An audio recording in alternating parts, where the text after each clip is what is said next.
Good day everyone, I am Abraham A. Kusain and I am the first reporter of alcohol use disorder and marital distress. Today I will discussing yung very important topic which are the alcohol use disorder and its relationship with marital distress. So si alcohol use disorder ito yung commonly known as AUD. And it's a chronic and relapsing condition where yung person is nagkakaroon sila ng difficulty in controlling their alcohol consumption despite yung mga experiencing harmful consequences.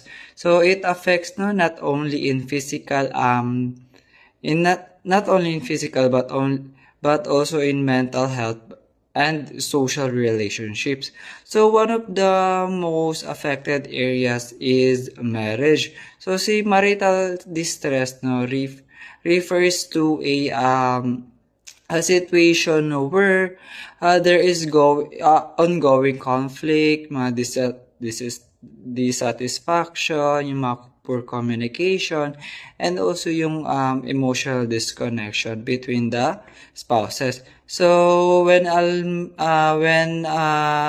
alcohol misuse this problem is often become more intense and more frequent. So understanding the connection between the AUD and the marital distress is important because it helps us to recognize the need for both individual and relationship based interventions.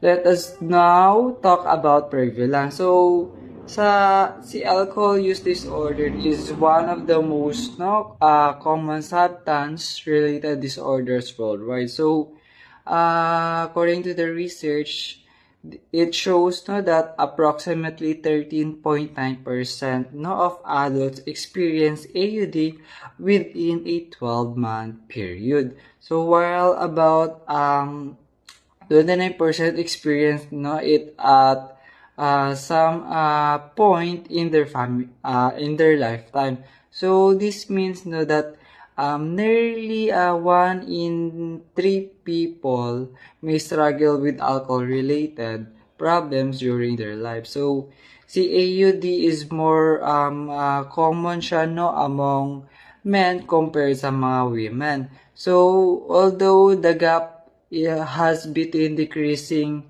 in recent years, it is also more common sa mga young adults, especially naka-experience sa mga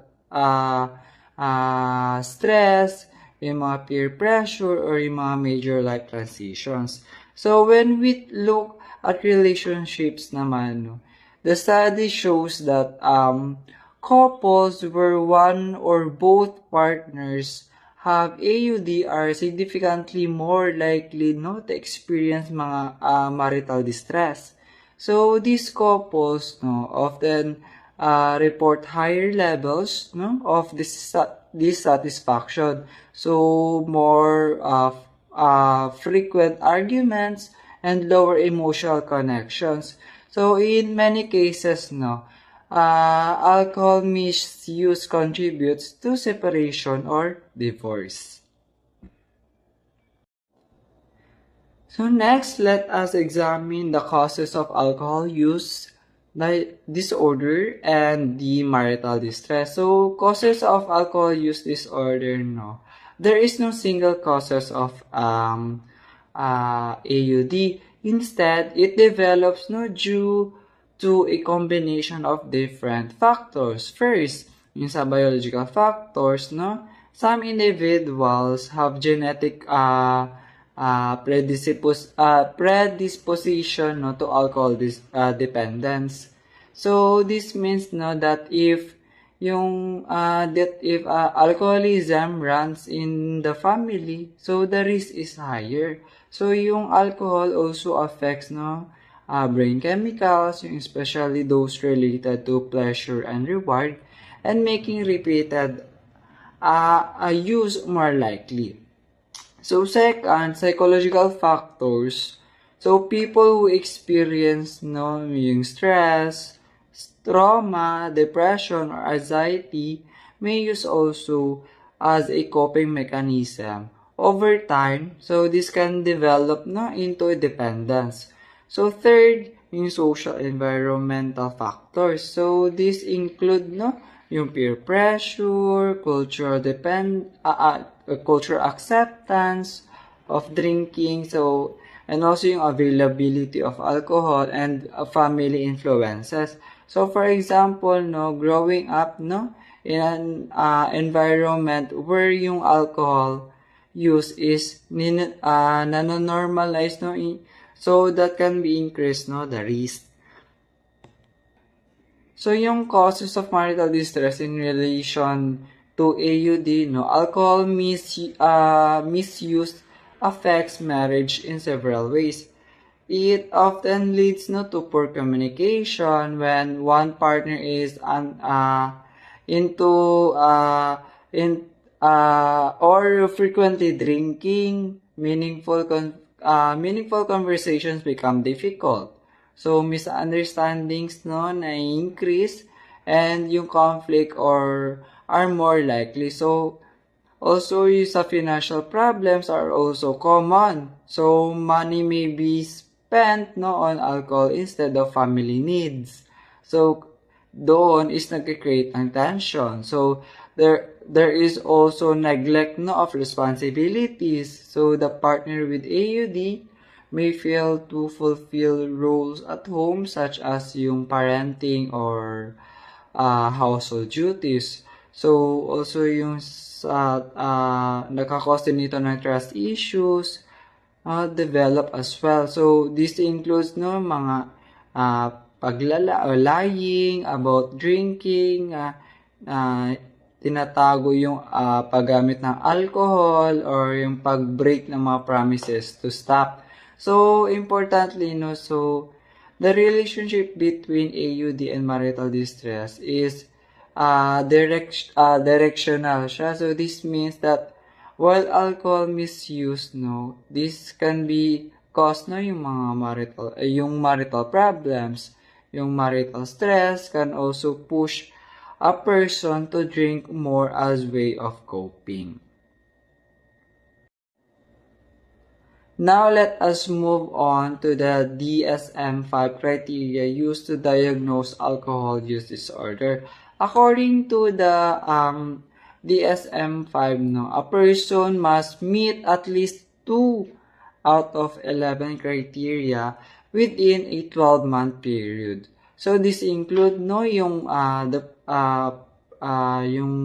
the person drinks more alcohol than intended for a longer time than planned, and they have a desire to cut down but are unable to do so, and also a lot of time is spent obtaining, using, or recovering from alcohol, so they experience strong cravings or urges to drink. So and also yung alcohol use, alcohol use leads to failure in fulfilling responsibilities at work, school, or home. So, they continue drinking despite having social or relationship problems. And this include yung give up important activities because of drinking. And also, they use alcohol in dangerous situations, such as driving. And also, this includes yung continue drinking even when they know it is causing health problems. And also, this includes yung develop tolerance, meaning they need more alcohol to feel the same effect. And also, this includes yung they experience withdrawal symptoms such as shaking, sweating, or nausea. So the severity is categorized as mild, moderate, or severe depending on how many symptoms are present. Let us now discuss the symptoms of alcohol use disorder in more detail. So, behavioral symptoms, this include yung drinking in larger amounts than planned, neglecting responsibilities, engaging in risky behavior, and continuing to drink despite problems. So, sa physical symptoms naman, this includes yung tolerance and withdrawal. So, withdrawal symptoms may include sweating, tremors, headaches, nausea, and in severe cases or seizures. Or sa long-term alcohol use can also lead yung mga serious health problems like liver disease. So sa psychological system, symptoms, this includes yung mga strong cravings, irritability, yung mga mood swings, anxiety, depression, and denial. So many individuals with AUD do not recognize yung severity of their condition. And that concludes my report. Thank you for listening, and I hope you learned something valuable from this discussion. Thank you.